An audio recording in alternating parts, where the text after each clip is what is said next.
In a time of transition, I'm a parcel of paper, wrapped in cellophane, translucent enough to harbor just the right amount of light.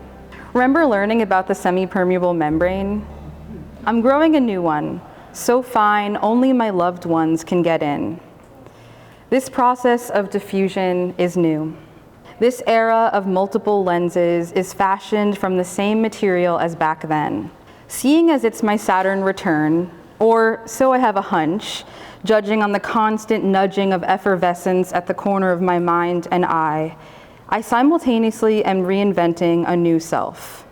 Except this new self seems a lot like this earlier version, the one that was unsure, the one that was light bloom in discomfort and therefore growth.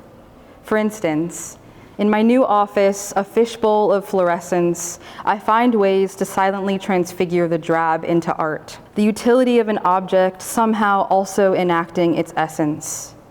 An upholstered bench with fabric like plastic, an uninspired wastebasket, a recycling bin as mark of diligence. It's like those woefully sardonic quote cards that order you to rearrange your inward opinion. The next time you feel yourself complain, tell yourself you get to do it. And that's supposed to be a privilege? Yes, you get to walk with a drag in your step. You get to spill your entire lunch the moment it's pulled out the microwave. You get to lose your child.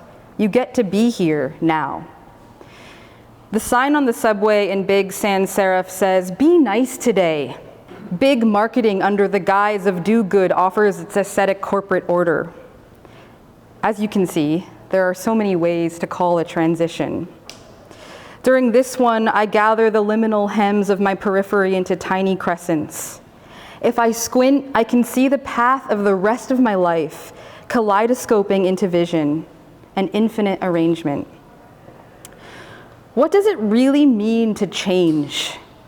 Like if I were a fraction, how many old me's exist inside the new one? Or is there just one new one?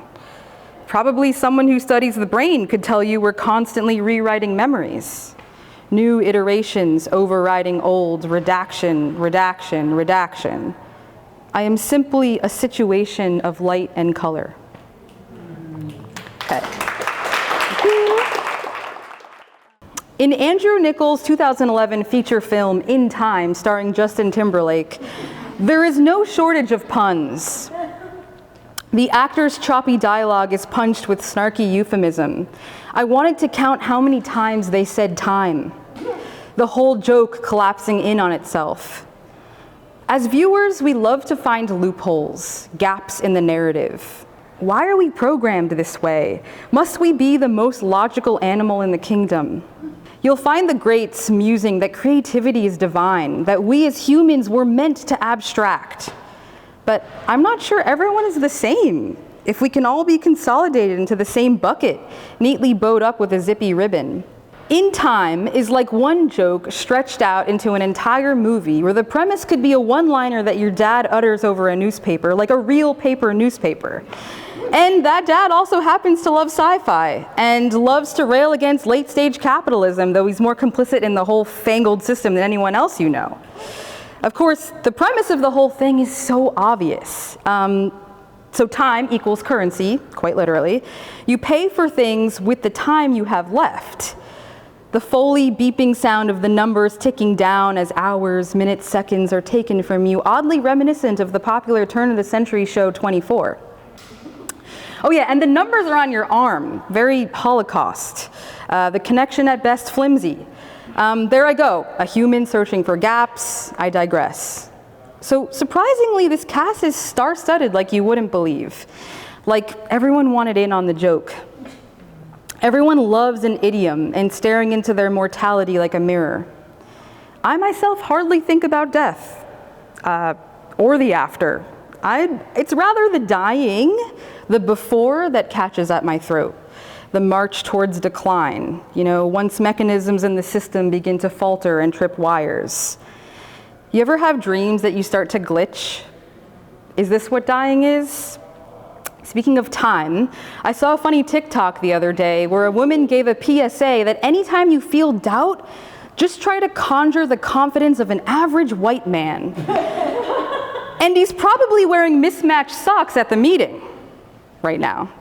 So when you create your own unit, it becomes absolute. There's a bad dizzy, but there's also a good dizzy. Bad dizzy when the airplane rises too fast and your heart whirls. Good dizzy when your love hooks a finger around yours and smells of clean laundry and Castile soap.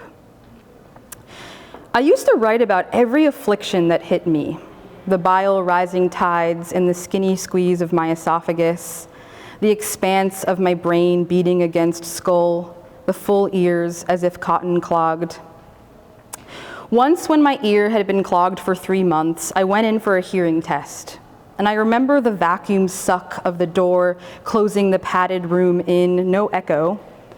The woman's speech somewhere small and far away, like when someone's standing where the waves are breaking, but you're all the way back on the sand, on a towel, and you concentrate on their lips instead, desperate to appear functional. Well, music, I'm told, is made to be transient when vision is a scrim, a landscape passing through like an analog stop-motion film, no one cranking levers. If a cat never leaves the tender floors of its own lofted apartment, does it hold the whole universe in their mind? Thank you. Thank you.